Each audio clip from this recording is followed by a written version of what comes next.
In the back of my mind, I was like, how can someone like allow this to happen? He's just like blatantly bullying him and everybody's cheering him on. Like, this is so backwards. In the back of my mind, I was just like, all right, I want to do that.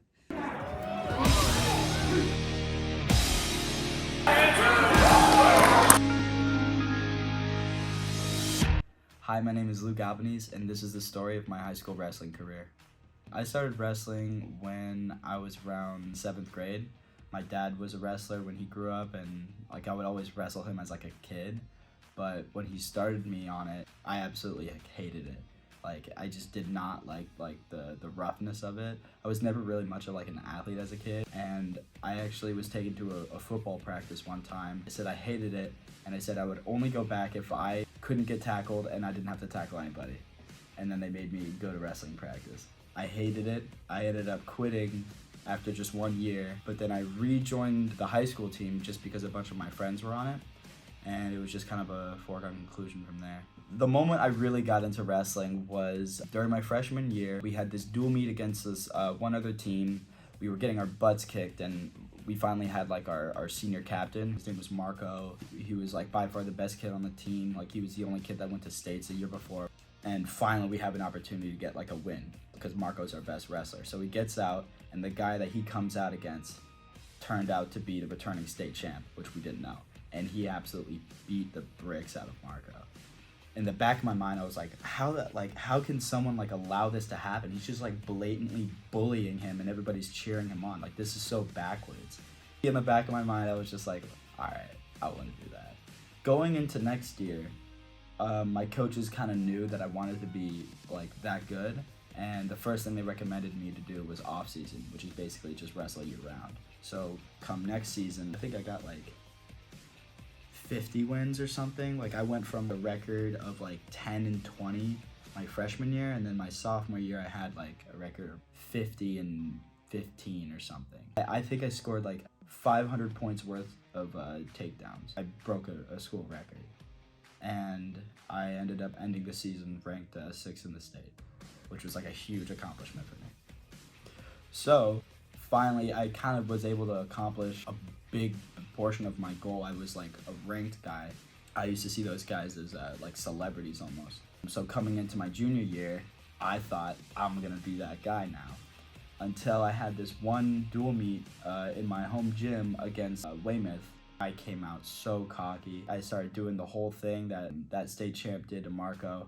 I was taking him down, letting him up, taking him down, letting him up. I actually pushed him out of the circle. I don't know, just to look cool or something. I don't know, I thought it looked cool. So I let him up again.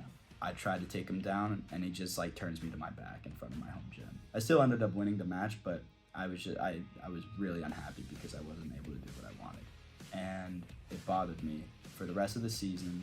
And then I saw him in his own home gym's tournament in the finals of that, where he ended up beating me 13-2. He flexed on me and everything when he beat me. I was the 1 seed, he was the 3 seed or something. It was an upset. It was so humiliating.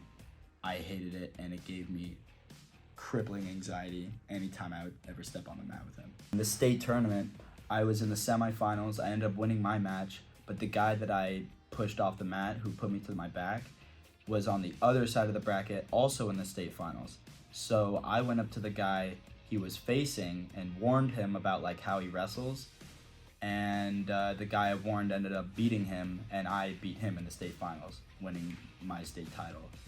When I won my state championship, it the way it felt was really good, obviously, because I'm a state champ now, but in the back of my head I always felt a little guilty for telling that guy about his opponent, because who knows, if that guy was in the finals with me, I don't know how it would have went. So my goal going into my senior year was just to obviously repeat and just to do the best I can, just for recruiting purposes. I ended up facing that kid from Weymouth again in a dual meet, and he ends up beating me. He's beaten me twice in a row now, and it honestly just shook me to my core. But from my perspective, I've wrestled this guy so many times, and I hated the anxiety I would get from it, because it really weighed on I guess my own ego and the way I saw myself. But I realized going into it that there's a huge difference in being cocky and confident. And when I first wrestled him, I was pretty arrogant.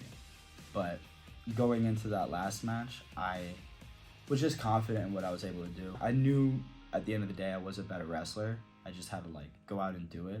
And I did. I beat him. I ended up making him cry after the first period because he could kind of see the writing on the wall. I think the end of my high school career ended up pretty well. I got some good wins under my belt, and I ended up getting recruited to George Mason University, which is like a D1 school. It was great. I didn't really like it there after like 2 years, and then I transferred to Sacred Heart, wrestling there, still Division 1, and I'm happy.